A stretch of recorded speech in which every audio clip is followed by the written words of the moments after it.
Welcome back to the Likestyle channel. This is Billy, and for today's video, magpapapowder coat tayo dito sa Defy Customs Laguna located at Pasita, San Pedro, Laguna. And also, I'm gonna show you yung step-by-step process nila ng powder coating. So in this room, makikita niyo yung mga for sale na goma nila na pwede nyong ipakabit after nyong magpa-powder coat para poging-pogi yung mga mugs nyo. And also, makikita nyo dito yung mga display ng colors na pwede nyo ipa-powder coat sa kanila.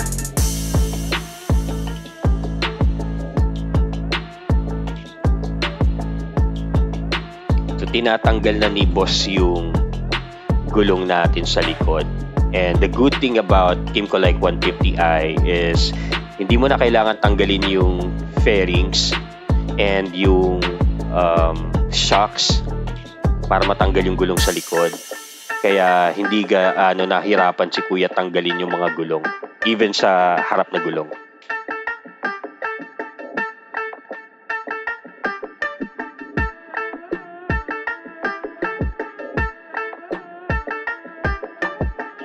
Ang maganda sa Defy Customs is that meron silang machine para madali nilang matanggal yung mga goma sa mugs nyo.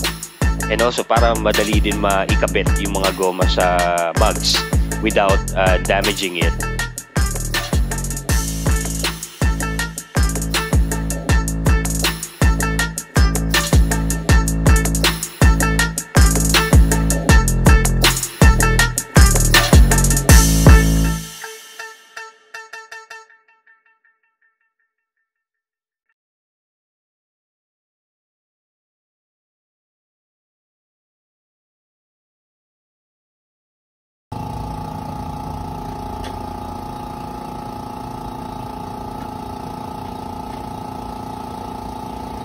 Sa process na to, nilulubog na nila yung mugs sa loob ng drum na may chemical solution para matanggal or humiwalay yung pintura sa mugs.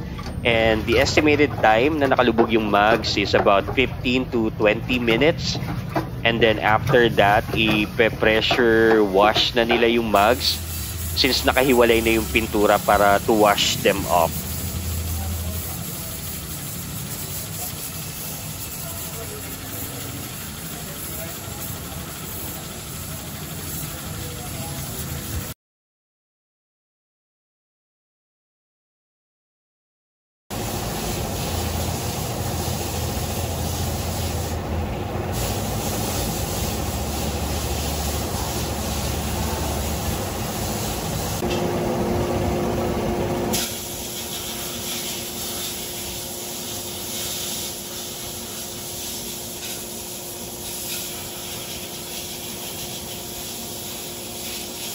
Sa part naman na to, makikita nyo na nagsa-sandblasting na sila to make sure na walang matitirang pintura sa mugs, lalo na yung sa mga singit-singit. So they want to make sure na all the paint has been removed before they move to the next process, which is yung powder coating process na.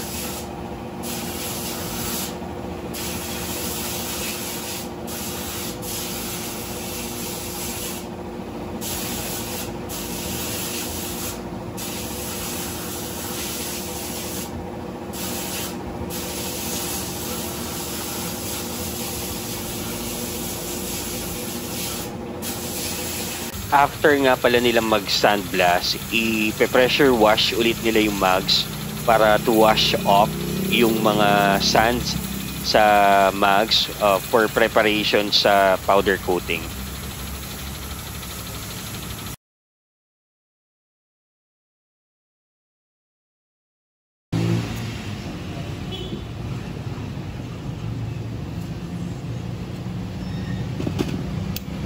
Nilalagyan nga din pala nila ng masking tape yung mga part ng mugs na hindi dapat mapinturahan.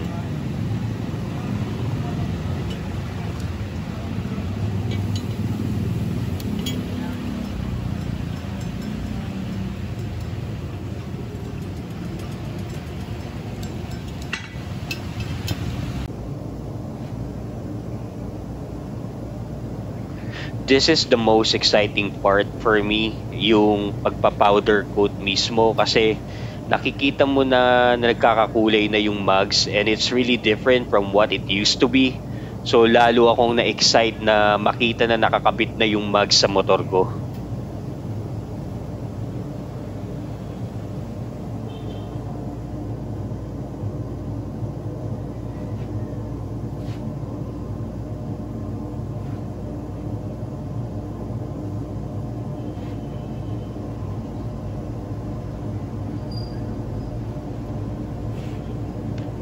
Grabe din yung attention to details ni boss dito. Talagang sinisigurado niya na lahat ng surface may pintura, yung mga singit-singit na pinturahan niya and pantay yung pagkakapintura.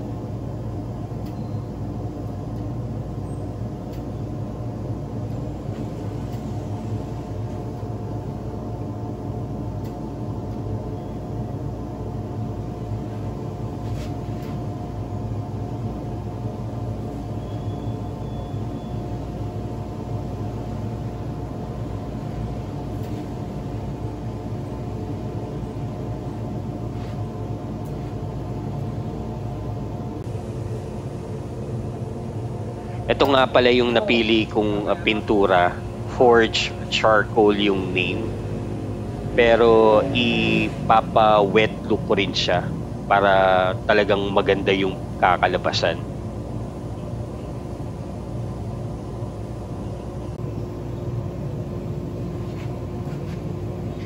Ina-apply na pala ni boss dito yung powder para maging wet look finish yung color.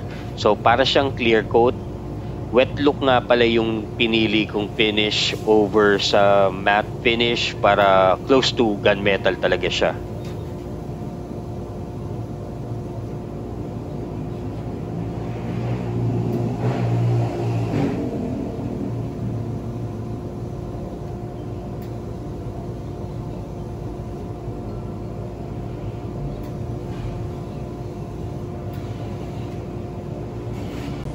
Sa part na to, nilalagay na siya sa loob ng oven para ma-cure yung paint.